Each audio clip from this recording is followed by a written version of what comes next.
One of the features of the Brexit vote is that it shows economics doesn't matter very much. At least, not to the 52% who voted to leave the European Union, and who the pollsters tell us still largely feel as they did on the 23rd of June 2016. That seems strange when the debate about Scottish independence focused for much of the time on the possible economic gains and losses. There was no doubting, when the Brexit votes were counted, that George Osborne's Project Fear had been smashed on the rocks of public indifference. Osborne warned that the Treasury's best minds had reached a terrible conclusion, that leaving the European Union would knock 6% off economic growth by 2030, costing each household £4,300 a year. Last week, Bank of England Governor Mark Carney said the UK was already following the trajectory mapped out by the Treasury. He said the UK had already lost almost 2% of predicted growth and 4% from household incomes. This translates into a £900 loss per household. Most of the damage, he said, was Brexit-related.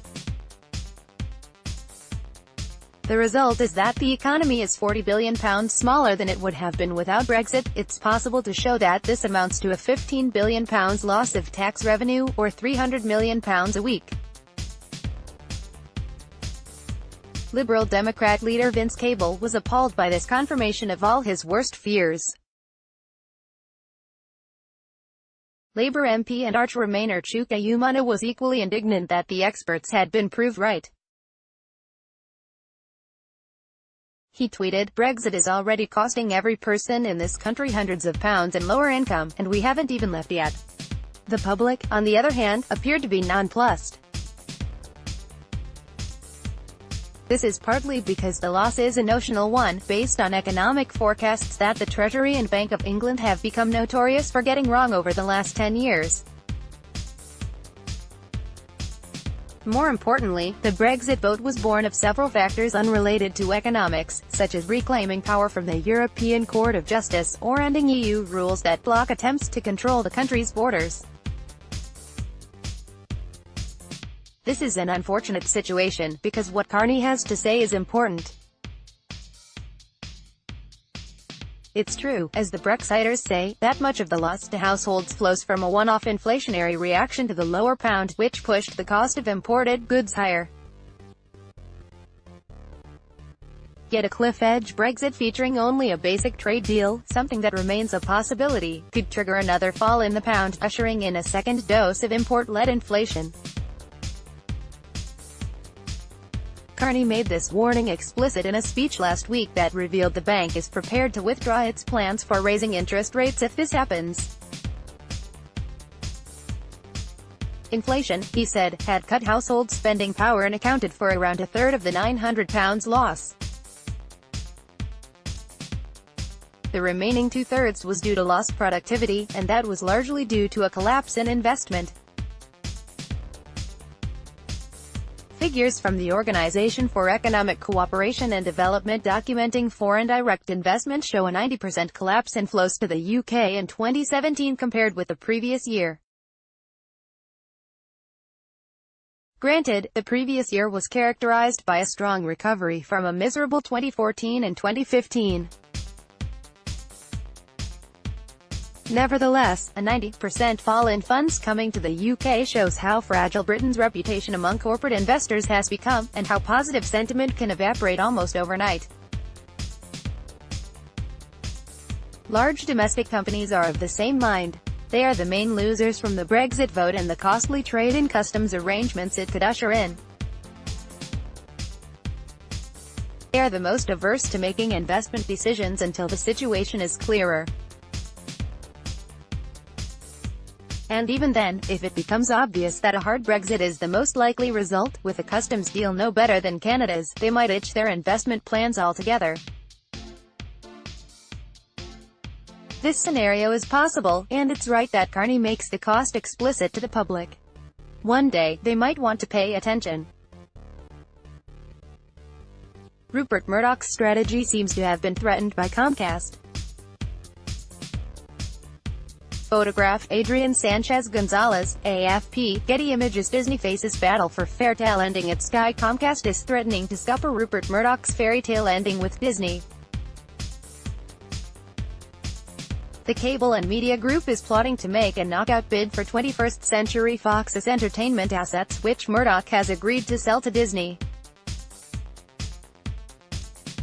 Murdoch's Fox is a lucrative business, with assets spanning the X-Men and Deadpool franchises to a 39% stake in Sky and a 30% stake in U.S. streaming service Hulu.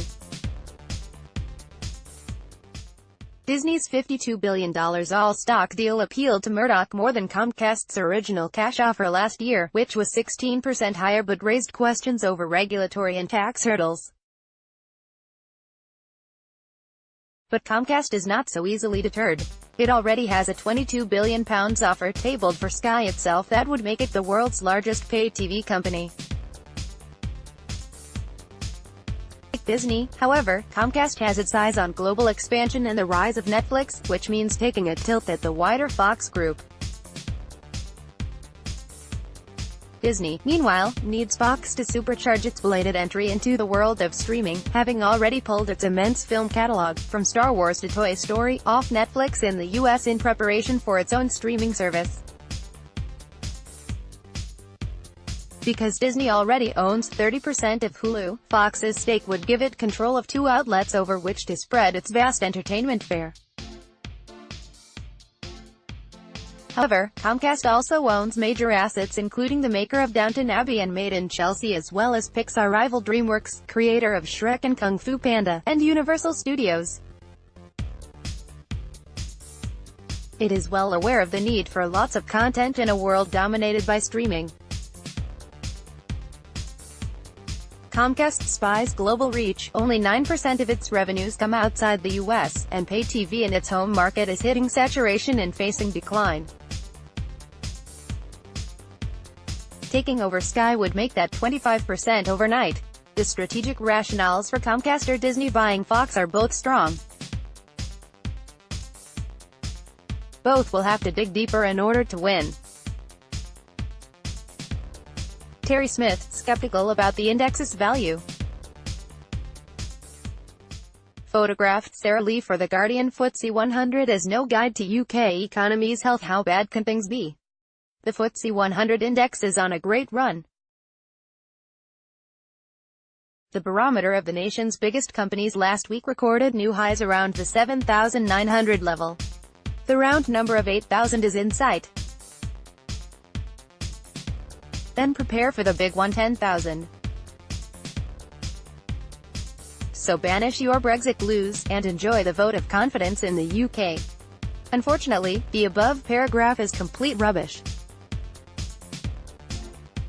It is correct that the FTSE 100 is currently buoyant, but prepare instead to tear your hair out when a headline-seeking politician, and there will be one, claims the achievement of 8,000 is some form of triumph for the UK economy.